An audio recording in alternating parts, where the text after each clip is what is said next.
The US has slapped a crushing 50% tariff on some Indian goods. The higher tariffs took effect earlier this hour, doubling the existing 25% duty. Most Indian goods imported into the US face a 50% tariff.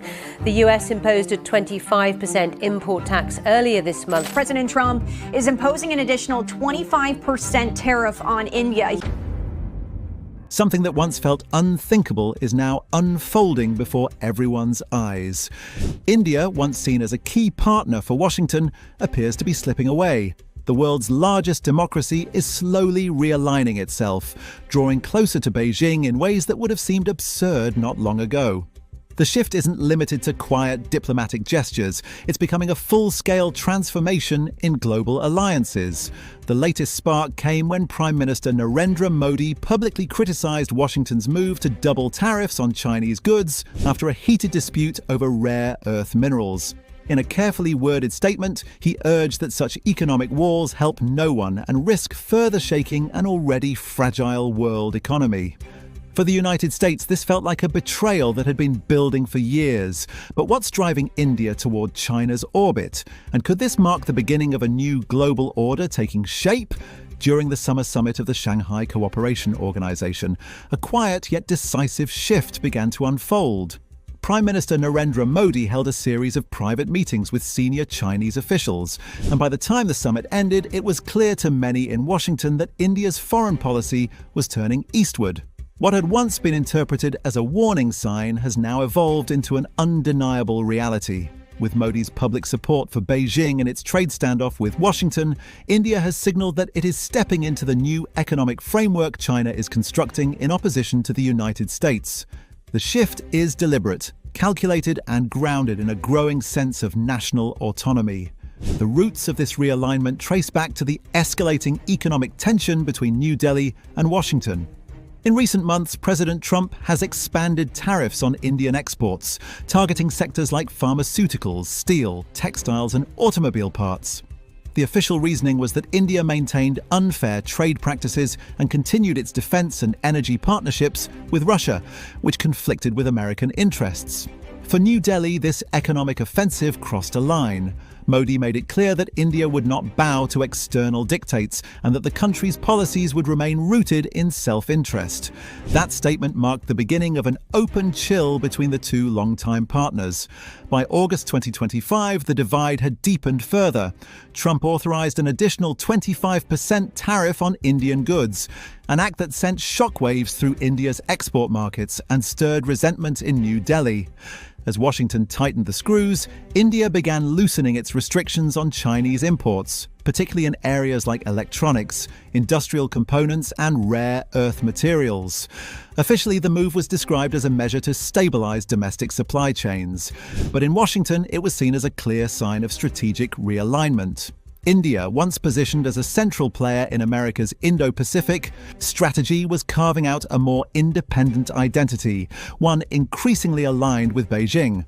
Economists in New Delhi now speak openly about China's critical role in India's industrial development. From high-tech equipment to essential raw materials, China provides the infrastructure India needs to sustain its economic ambitions. American corporations, by contrast, are seen as unreliable partners, their operations too tightly bound to the shifting political winds of the White House. Meanwhile, Chinese companies offer stability through long-term contracts and investment deals free of political strings. An article published in The Economic Times highlighted how India and China have found shared purpose in developing and processing rare earth minerals, describing it as a key foundation for deeper economic integration. Washington has not ignored these changes. Reports from within the US National Security Council suggest that Trump has ordered his advisors to prepare a new strategy aimed at bringing India back into America's sphere of influence. But officials at the State Department admit that reversing this shift will be exceedingly difficult. Since the Shanghai summit, India has effectively joined a regional alignment that includes China, Russia, Iran, and several Central Asian states. Within US diplomatic circles, there is growing recognition that Western leverage over New Delhi's decisions is fading fast. Disillusionment with India's behavior is spreading across the American policy establishment. A recent report by the Atlantic Council argued that India no longer acts like an ally, but rather as an opportunistic player benefiting from the rivalry between Washington and Beijing. In reality, India's position is no longer about maintaining balance. It is choosing a side. Former Indian ambassador to China, Vijay Gokhale, revealed that the two nations are engaged in unprecedented levels of cooperation, spanning energy, infrastructure, and advanced technology sectors such as microelectronics. One of the most significant developments is their agreement to jointly explore and process rare earth resources within India, granting Chinese firms access to investment opportunities and logistical networks. For the United States, this partnership represents a serious setback. Rare earth minerals are critical to high-tech manufacturing, renewable energy, and defense production.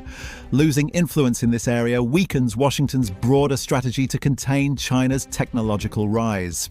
According to the Wall Street Journal, the Trump administration has considered revising tariffs against both China and India, accusing Modi of aligning too closely with Beijing. Yet experts argue that Washington's time for ultimatums has passed. India has already established a new framework for its growth, one in which China plays a central role in its industrial and technological future. Still, Indian officials publicly insist that cooperation with Beijing is not intended as a challenge to Washington. Trade Minister Piyush Goyal explained in an interview that India's relationship with China stands independently of its negotiations with the United States, though he emphasized that India would no longer tolerate economic coercion. This careful diplomatic tone reflects an underlying truth. India is reshaping the balance of global power, with Washington no longer serving as the center of its orbit. The political and military dimensions of this transformation are also beginning to surface. Following Modi's visit to Shanghai, discussions have resumed regarding potential joint military exercises between India and China in the Ladakh region, a site that once symbolized their bitter border clashes. Now, talk of cooperation has replaced confrontation. Within the Pentagon, this development has raised deep concern. Intelligence briefings indicate that China is steadily expanding its military presence across the Himalayas, yet the Indian government has refrained from lodging any formal protest. Instead, it appears increasingly willing to participate in joint patrols, signaling a remarkable reversal in attitudes. For many in Washington, these gestures signify the end of an era. India is no longer viewed as a reliable counterbalance to China's influence in Asia. Beijing, meanwhile, has seized this opportunity to its full advantage. Chinese state media outlets have begun portraying Modi as a pragmatic and courageous leader who refuses to yield to Western pressure. Publications like Global Times have gone further, claiming that India and China are together building a new order of fair and balanced global trade. Even Xinhua has declared that India now stands as part of an emerging Asia liberated from American dominance. Once such statements might have sounded far-fetched. Today, they echo the reality of a shifting world. In Washington, anxiety is spreading through political and economic circles. Adding to Washington's unease, Bloomberg also reported that India is now considering participation in China's digital yuan initiative for international energy transactions, a move that would deal a heavy blow to the dollar's position across Asia. Within the White House, insiders told Politico that many officials are beginning to concede that Washington underestimated Modi's resolve to act independently of US influence. Analysts at the Financial Times warn that unless the United States revises its current approach of tariffs and pressure within the next year, India will lose all remaining interest in maintaining any alliance with the West. For Trump, this unfolding drama carries a painful irony. Years of diplomatic and economic effort to cultivate India as a strategic counterweight to China are unraveling in plain sight. What began as a trade dispute has evolved into a realignment that could redefine Asia's power structure for decades. And for the United States, the realization is setting in that the game it thought it controlled is slipping away, one policy decision at a time. And so, Washington is left with one question: what to do next? Fight to win India back or accept that it has chosen another path? So far, everything points to the latter. However, in new developments that have drawn global attention, US President Donald Trump has again stated that India has agreed to scale back its imports of Russian crude oil. According to Trump, Prime Minister Narendra Modi personally assured him during a recent phone call that New Delhi was not going to buy much oil from Russia, emphasizing that he too wanted to see the war between Russia and Ukraine come to an end. The claim quickly made headlines as it appeared to signal a possible shift in India's energy policy after months of tension between Washington and New Delhi over the issue. Following the call, Modi publicly acknowledged Trump's greetings on the occasion of Diwali in a brief social media post, though he made no mention of Russian oil or any agreement to reduce imports. His silence on the subject stood out. Trump had made similar comments the week before, prompting India's Ministry of External Affairs to respond that it was unaware of any such phone call between the two leaders. When questioned again after Trump's latest remarks, ministry officials told the BBC that they had no further statement to offer. During the White House Diwali celebrations, Trump once again spoke about his conversation with Modi, praising their strong relationship while insisting that India had already cut its Russian oil purchases significantly and would continue to do so. He said Modi wants to see the war end and that India was not going to be buying too much oil, suggesting that the country had already reduced imports and would keep cutting back. His tone implied confidence in the growing cooperation between the two governments, even as official confirmation from New Delhi remained absent. India's energy strategy, however, has been a point of contention since the start of the Russia-Ukraine war in 2022. As Western nations imposed sanctions on Moscow and halted their purchases of Russian crude, India emerged as one of Russia's largest new markets.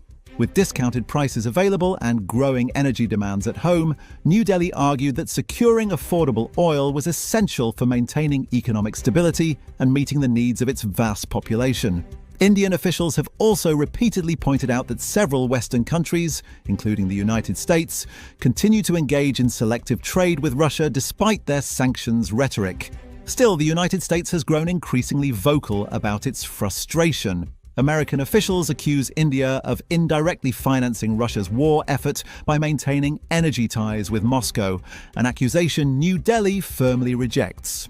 According to Indian representatives, trade decisions are guided by economic necessity, not geopolitical alignment. Yet Washington's position has been clear. As long as India continues to buy Russian crude, it risks undermining Western efforts to isolate the Kremlin and pressure it into ending the conflict in Ukraine. In response, the Trump administration has applied both diplomatic and economic pressure. Washington has introduced steep tariffs on Indian exports, some as high as 50%, including a 25% penalty specifically targeting countries that continue purchasing Russian oil. These measures have hurt Indian exporters, particularly in the steel, textile and automotive industries, and have added strain to a partnership that once seemed strategically solid. Even so, recent weeks have brought signs of a thaw. Trump's tone toward India has softened noticeably as trade negotiations between the two countries have shown progress. Officials in both capitals have hinted that discussions are moving forward, with an Indian government spokesman confirming that talks are ongoing and that the US has expressed interest in expanding energy cooperation with India. Analysts see this as an attempt to rebuild trust while quietly addressing Washington's concerns over Russian oil imports. Reports from Indian media suggest that a breakthrough may be on the horizon. According to the Mint newspaper, sources familiar with the matter have indicated that a potential agreement could be announced soon, one in which India would commit to gradually reducing its reliance on Russian crude while pursuing broader energy partnerships with the United States.